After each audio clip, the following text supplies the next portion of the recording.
thanks everyone for joining today. I'm the Managing Director of BCI for the last 4 years. My background covers about 30 years of minerals exploration, mining and marketing across various commodities with companies like Anglo American, Rio Tinto, and before BCI with Iron Ore Holdings. I would like to present the feasibility study of our Mardie project to you, but I will explain firstly who BCI Minerals is. BCI Minerals is an $80 million market cap company. We have about 400 million shares at 20 cents per share. We have $42 million cash and 0 debt at the moment. 2 major assets in the company. The first is the Iron Valley royalties. Iron Valley is a mine operated by Mineral Resources Limited. BCI receives quarterly royalties from this operation. There's about 90 million tons of ore reserves left, or that was in 2019. Production rate is about 8 million tons per year, and a record EBITDA for BCI from this asset in FY20 of $23 million. So that is our first very important asset in the company. The future asset and what this company will be based on in the next few decades is the Mardie Salt and Potash Project. We have just, after 18 months of very detailed studies, we have completed the DFS, the Definitive Feasibility Study, and we are very confident and positive about the results achieved in that feasibility study. And I will today expand on the results of the study. So the first question we need to ask ourselves is, why is BCI now focusing on the salt and potash markets? We believe that both these markets show excellent growth opportunities in the future. If we look at salt in the first place, salt has a very large market. It's a deep market, many product applications. Salt is an intermediary product into various other products that more than 10,000 products, consumer and industrial products, are produced from. A few of the products as examples: PVC in the construction industry, alumina, very, very large input material in the alumina manufacturing, glass, paper, water purification, etc. So virtually nothing that we touch doesn't contain an element of salt. Very important for industrial and consumer products. The Asian market size of currently about 160 million tons has a massive value of $6 billion. We see excellent growth opportunities in this market over the next decade or 2 decades, driven by increasing population and industrial and consumer products. The second product that we are aiming to produce from Mardie is sulfate of potash. That is a premium fertilizer in the agricultural industry. Again, the global demand thematic very strong. It's a premium fertilizer used on high-value crops like berries and other colorful fruits and vegetables. Global market size, 7 million tons, annual value of 3.5 billion, and we see significant growth there as population increase, as the dietary habits change, and as we see a decline in the available arable land that require higher quality fertilizer to produce the same type of yields from crops. So both the markets we have studied in these two products we feel very positive about. If we then look at a summary of the Mardie feasibility study, really each of these components I will look in more detail in the next few minutes, but we concluded that Mardie is a large-scale project. It has a sustainable characteristic of 100-year seawater as inexhaustible resource, etc. We have proven in the definitive feasibility study with our test work that we can produce high-quality salt and SOP. The financial analysis show that we can produce these products at a very competitive cost. And the results of the whole study show very strong cash flows over the next 60 to 100 years from this project.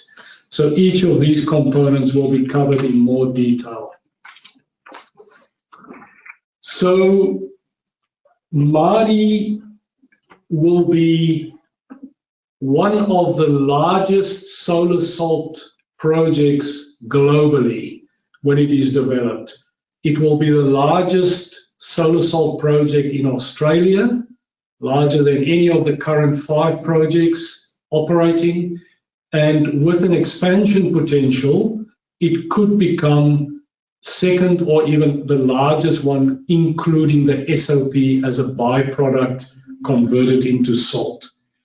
So the footprint of the Mardie project is enormous. It covers more than 30 kilometers, which, on this diagram, on these diagrams are shown as a footprint across well-known capital cities. So if you look at Sydney, from Sydney heads to Parramatta, from Perth, from Fremantle to the Perth Airport equivalent area covered by the Mardie footprint. If we look at Mardie in perspective to other well-known Australian operations, and this is because salt is a fairly unknown commodity to most ASX investors.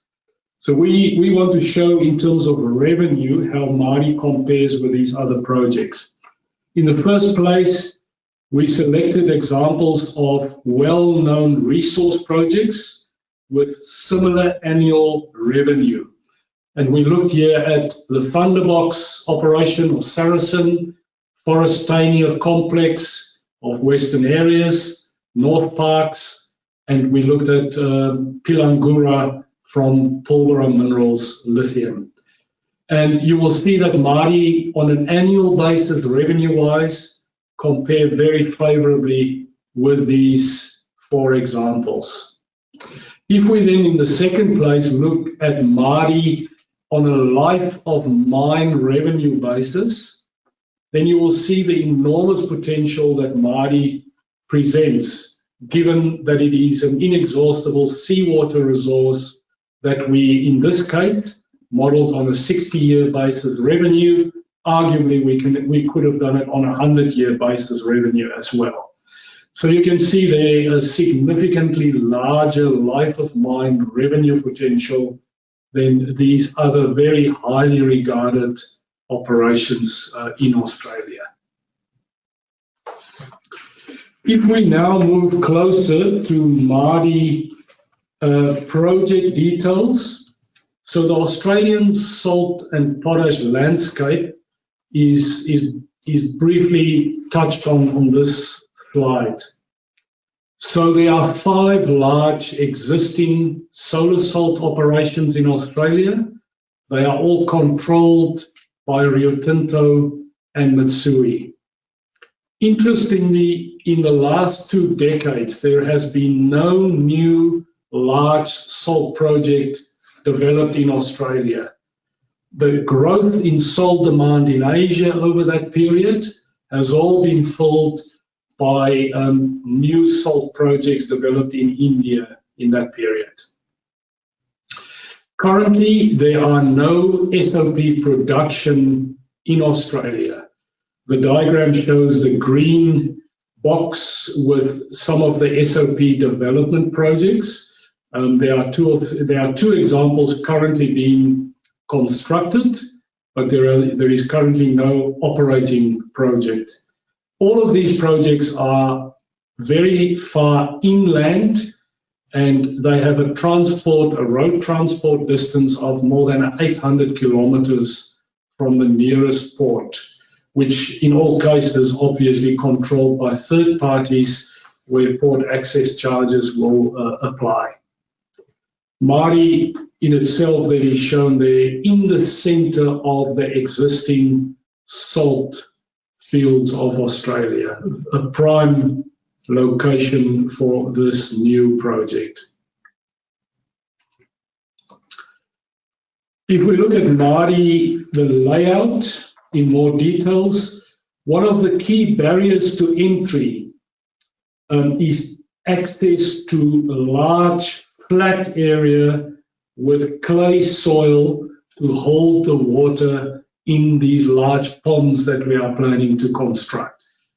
Mardie, we have done significant millions of dollars of drilling and geotechnical testing, and we are very confident there's a thick clay layer that covers this whole 25-kilometer area where the ponds will be constructed.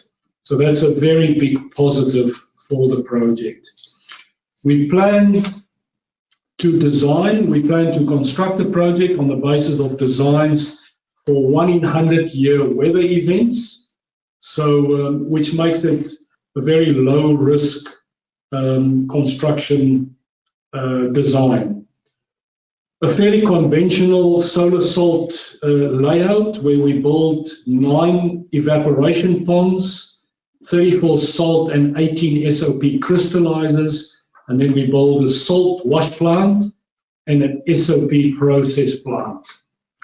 Interestingly, we will pump about 140 gigalitres per annum into pond 1.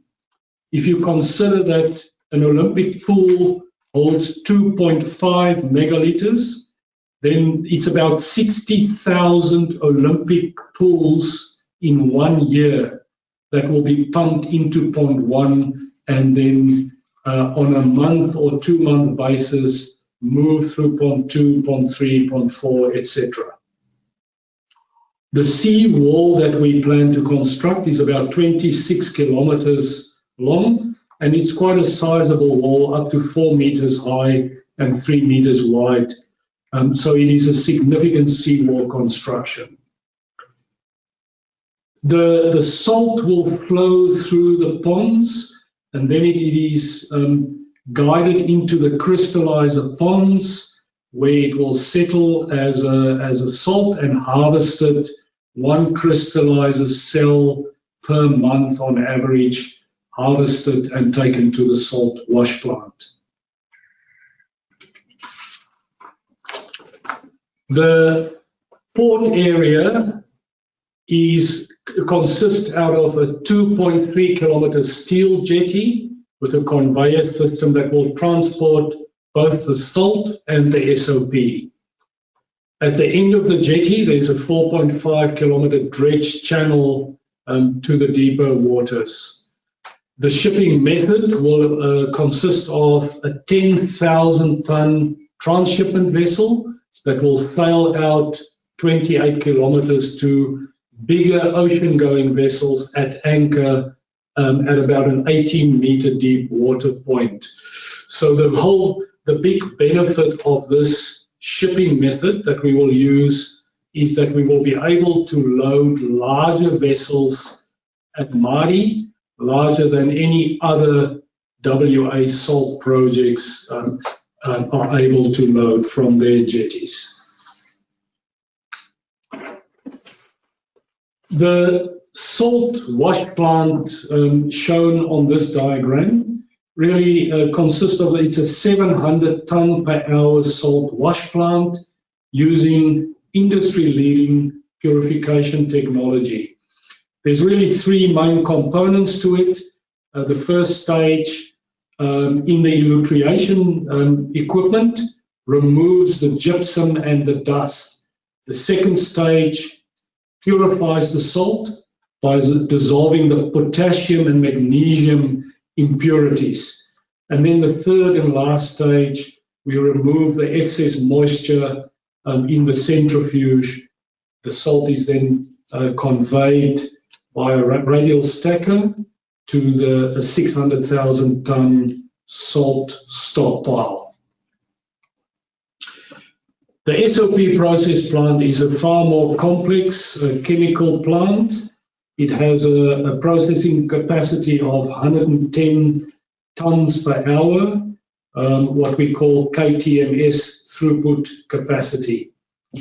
There's various stages of purification and processing through this conversion flow sheet, with a final SOP product stored in the enclosed storage sheds that's shown on the right-hand side of the diagram, after which it is then transported by haul trucks to the Mardie port facility about 10 kilometres away. The BCI or the Mardie project plan to produce the final SOP product in granule form of about smaller than 4 millimetres and larger than 2 millimetres granules that can be used for either bulk blending into a fertilizer or as a standalone SOP product. This diagram of the port shows again the steel trestle jetty of 2.3 kilometres. There's a platform at the end of the jetty with a berth and a transshipping vessel at anchor there, or at berth there, being loaded by a fixed ship loader. The financial results, very encouraging for BCI. As I said, our production estimate 4.4 million tonnes per year of salt over a 60-year period, SOP 120,000 tonnes per annum over the 60-year period. To achieve that production rate, the capital cost estimate is close to 780 million Australian dollars. That is made up of 580 million of direct capex, which is really going directly into the equipment and the facilities, and close to 200 million dollars of indirect and contingency type. So that is project management, owner's cost, and around a 10% contingency number on the capex. Of the capital cost, about 200 million of the 780 million is for the salt circuit, about 100 million of the 780 is on SOP, and about 200 million is against the port facilities. Our operating cost estimate, $20 Australian per tonne on an FOB basis, which will be very competitive with all the other WA salt operations, and in some cases better than the current operations. The SOP operating cost of 310 Australian dollars per tonne on an FOB basis will be globally cost competitive. And reasons for that include it is a byproduct to the salt circuit. So a big component of the operating cost is actually against the salt and less so against the SOP circuit.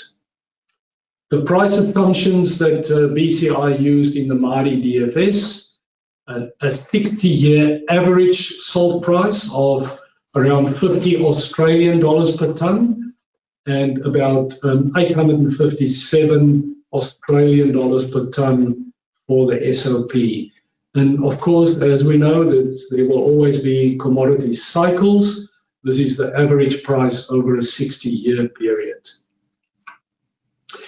The end result of all the DFS work and all the assumptions and estimates was that we achieved an NPV of more than $1 billion Australian dollars over the 60-year period. And that is on a pre tax ungeared real basis. The EBITDA close to $200 million per annum. Salt covers about 65% of that, and SOP 35%. An IRR of more than 15%, but again, it has to be taken into context of a 60 to 100-year project life. So over the 60-year estimate, more than $10 billion in net cash flow from the Mardie project.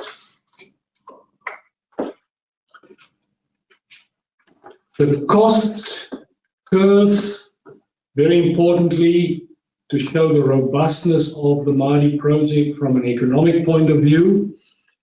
Firstly, if we look at the marginal cost, which we view as the Mexican solar salt and the Chinese rock salt, present the marginal cost of around $33 per ton.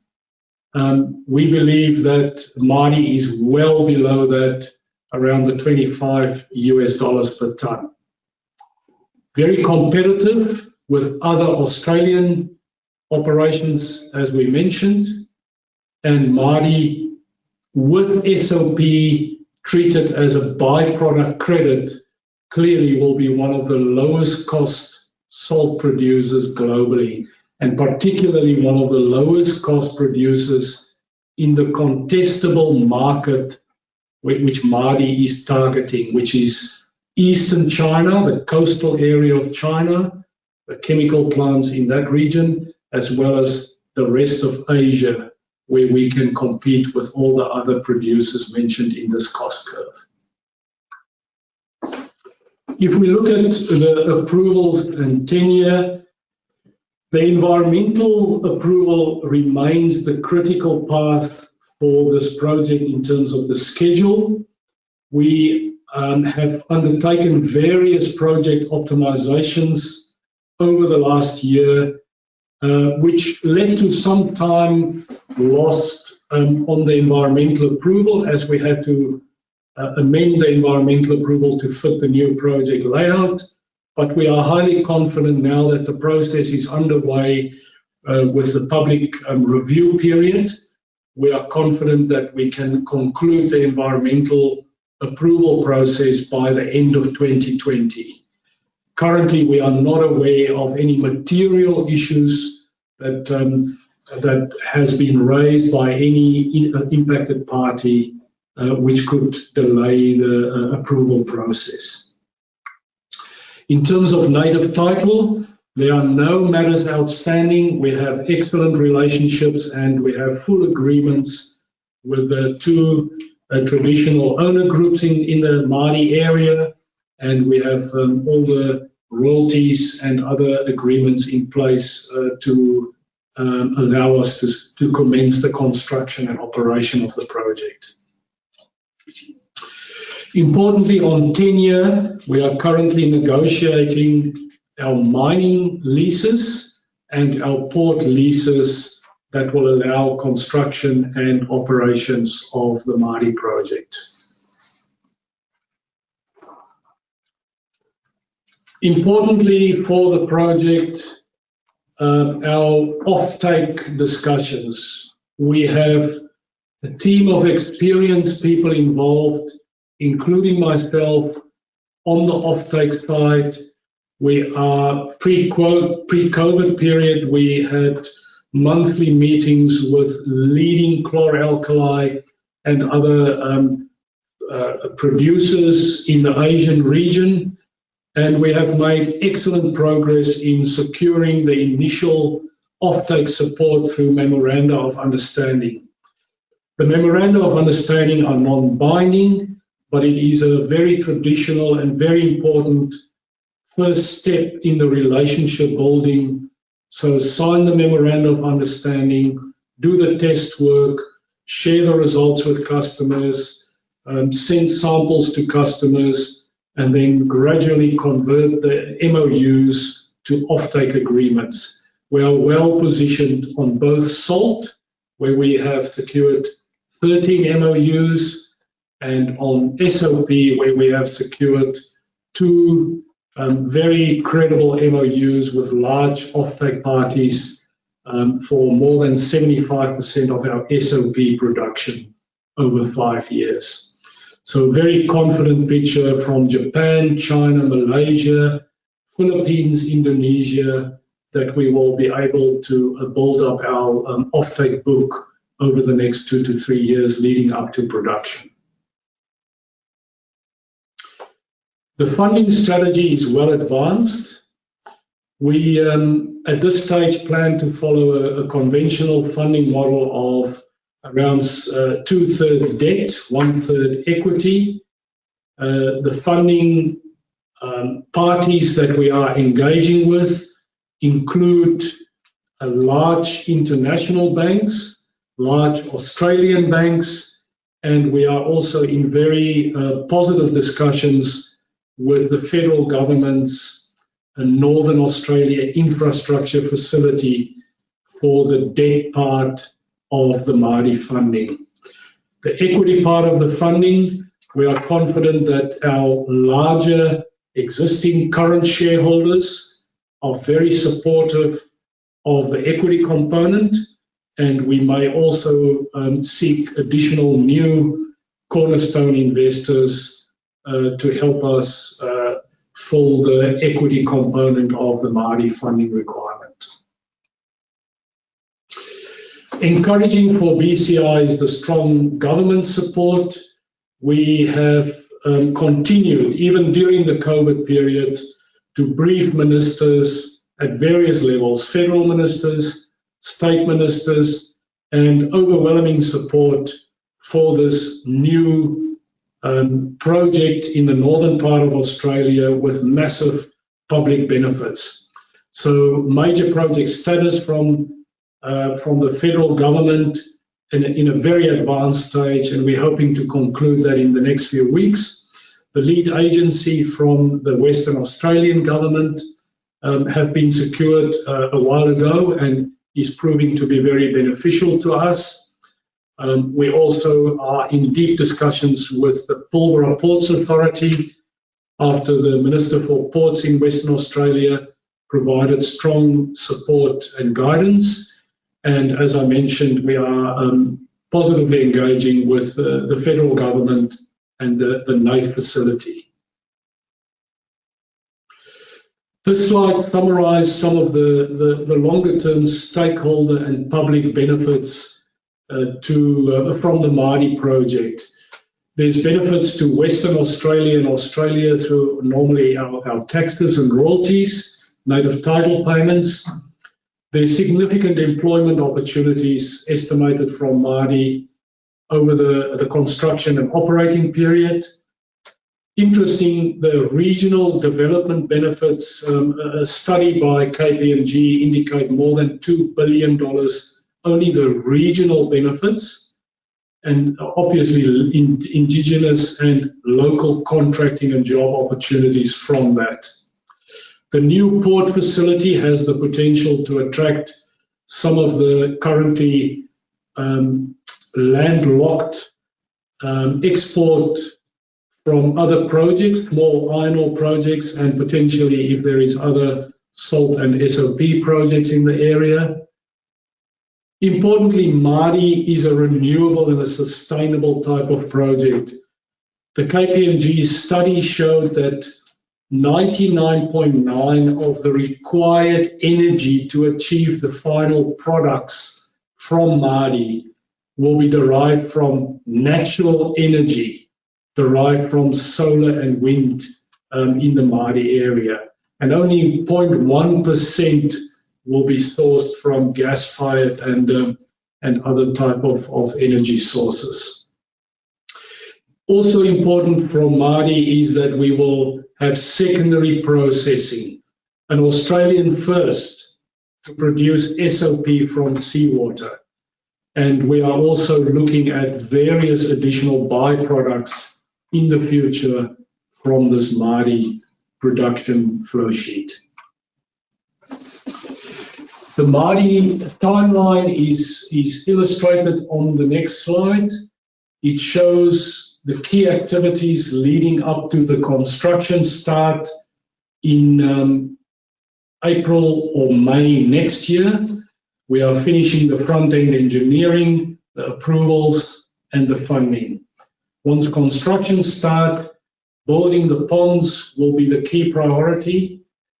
Following that, the crystallizers, growing the salt inventory, getting the salt plant in place with first salt on ship estimated by mid-2024. Then the SOP plant will follow, and growing the SOP inventory after that to lead to first SOP on ship by mid-2025. So a relatively long development period that we have to plan for, build the organization for, and have reliable and long-term partners as our contractors to go on this development journey with us until we have completed the project in mid-2025. The next slide is just another reflection on the second asset in the company, the Iron Valley Mine. As I said at the start, very healthy royalties that BCI is receiving on a quarterly basis from this mine.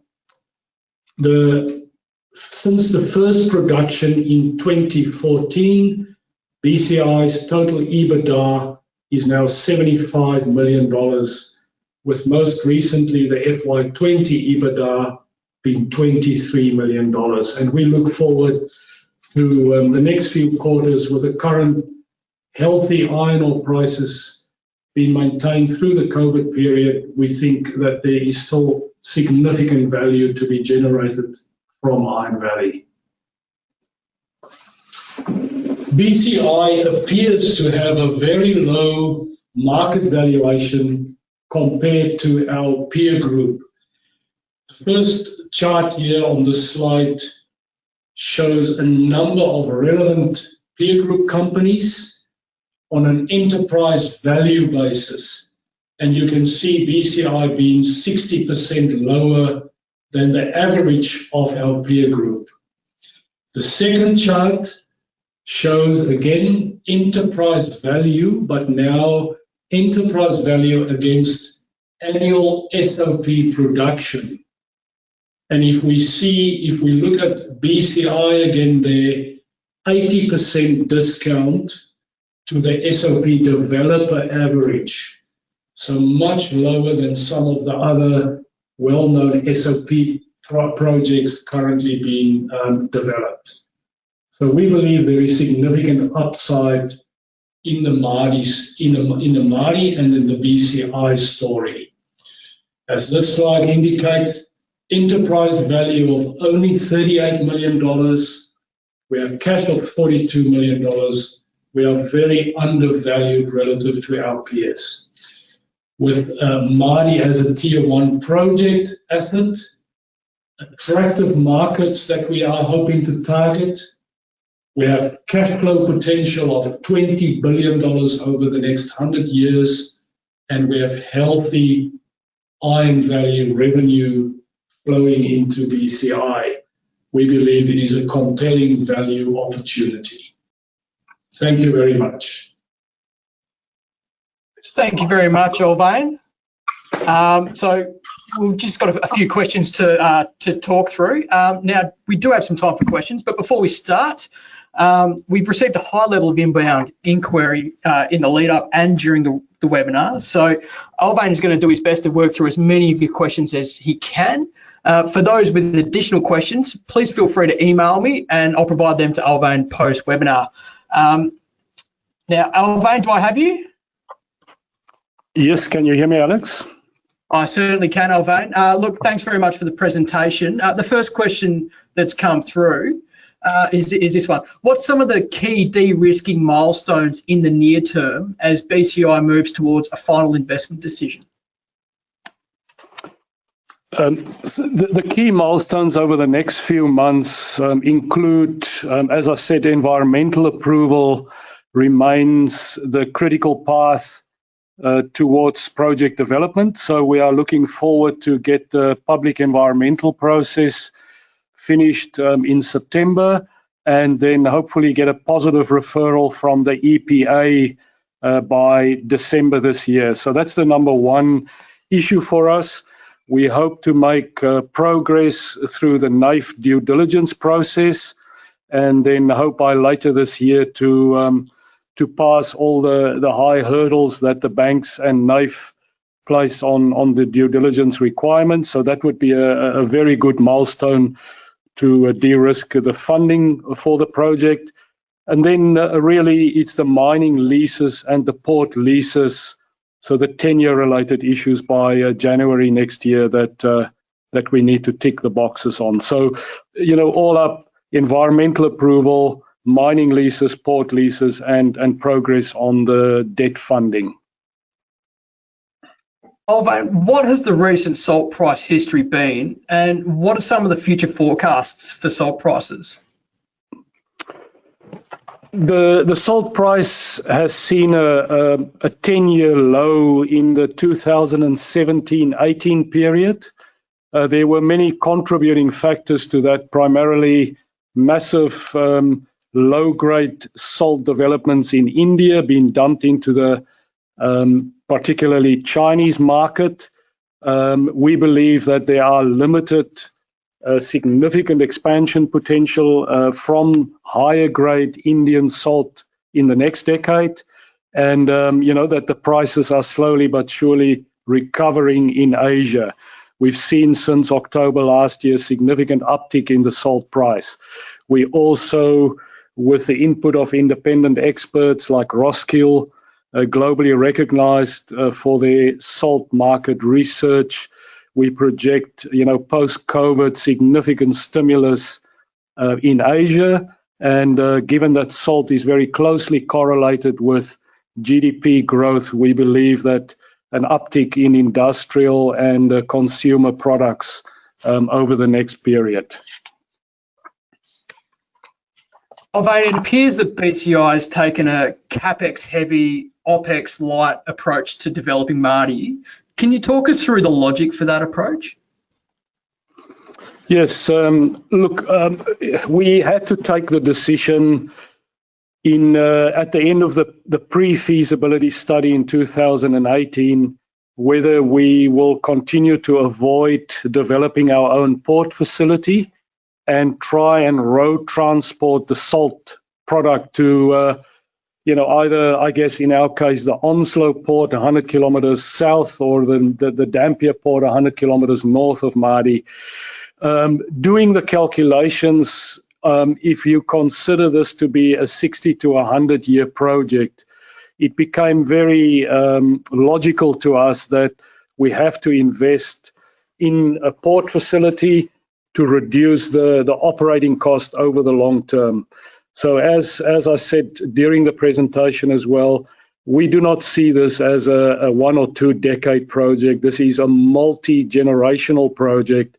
And, we believe that going down the CapEx investment route is the wise step for BCI to take. This next question's come through by a number of people who attended.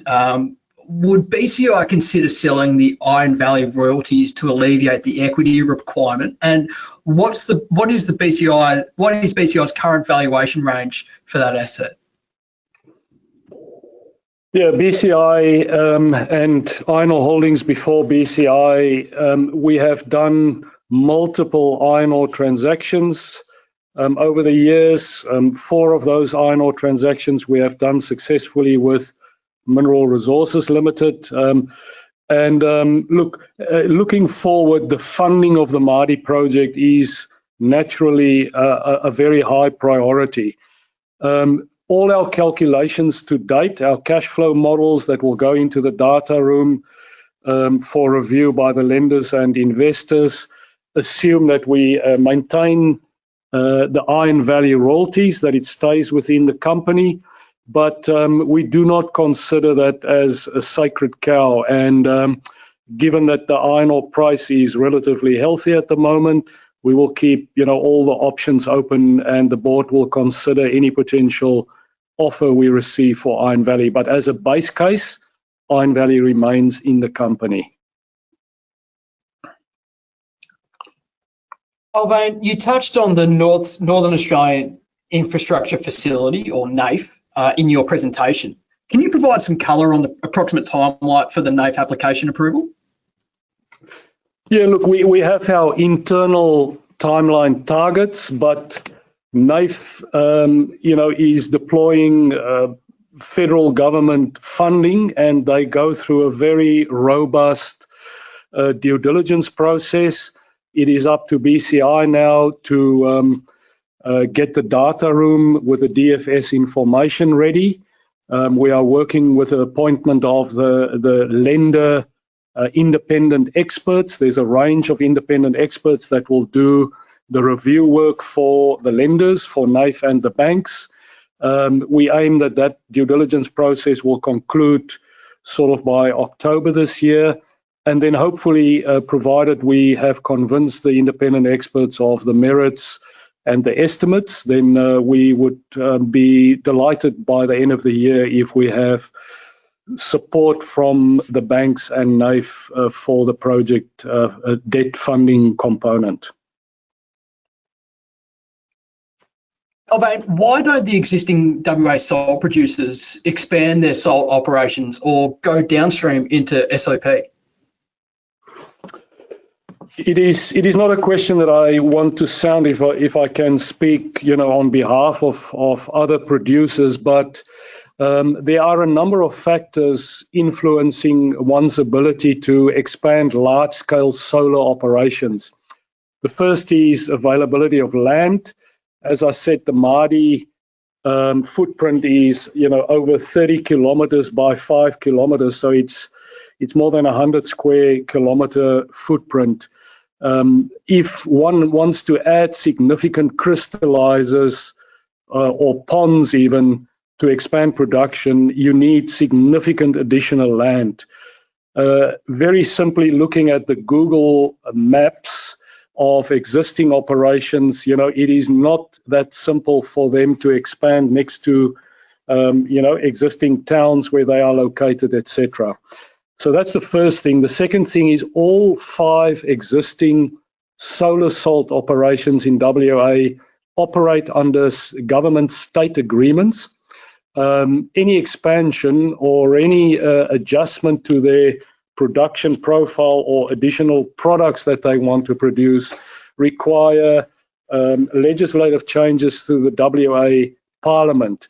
That, of course, can be sought and can be achieved, but it may have an impact on all the previously agreed terms and concessions that that companies received 20, 30, 40 years ago when they negotiated those original state agreements.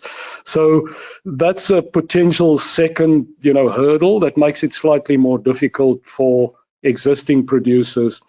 Also, it's logical to think that in large companies like Rio Tinto and Mitsui, that salt is not a core commodity, and that any dollar that goes against salt capex will have to compete against lucrative returns from copper, iron ore, and other commodities. So we believe that it is definitely not impossible for existing producers to significantly expand. We do not see it happening immediately, and we're not aware of any such material plans they have. And Alwyn, how do you think weather and potential cyclones could potentially impact the Mardie project? Yeah, over the 40, 50 years of operations in the Pilbara, there's one example where cyclones actually had a very, very severe impact on one of the operations, and that put them back about 6 months of production, where a sea wall was destroyed and some of the ponds were basically out of action for many months. In the case of Mardie, we are located 5 kilometers inland from the ocean. That was done deliberately to protect some of the coastal vegetation and to offset some of the potential wave movement, wave action. So we believe that in itself is a good mitigating action. The Mardie seawall of 26 kilometers long, at places 4 meters high. At the base of the seawall, it's 14 meters wide. At the top, it's 3 meters wide. So a very, very significant seawall protection against cyclone action, against ocean action.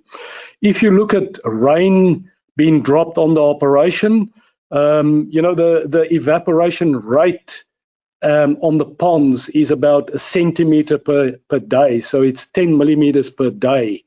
So the density of the seawater is always, it's less dense than the actual water in the ponds. So the first water that would evaporate is again the water, the fresh rainwater that fell from a cyclone and so on. So that means it's a week or within 2 weeks after a heavy rainfall, the ponds are back to its original density that it was targeted at. So we do not see that as a material issue, and we are designing to mitigate any a cyclone event. Thanks very much, Alwyn. Look, that's all the time that we have today. Thank you all for joining me, and I'd also like to thank Alwyn for presenting and taking the time to answer some questions. As I mentioned, for those with additional questions, please feel free to email me and I'll provide them to Alwyn post-webinar. As I mentioned before, also, a recording of the webinar will be on BCI's website and social media platforms later today. Alwyn, thanks very much for joining me. Is there anything that you'd like to leave us with before we let you go? Yeah, thank you, Alex, for hosting the webinar. And yes, I can just again emphasize we are very positive and excited about the next 6 months and moving Mardie towards development. Fantastic. Look, Alwyn, once again, thank you very much for joining us and for presenting. Thank you, everyone, for jumping on the webinar and providing some questions. Have a great day, everyone, and all the best. Thank you.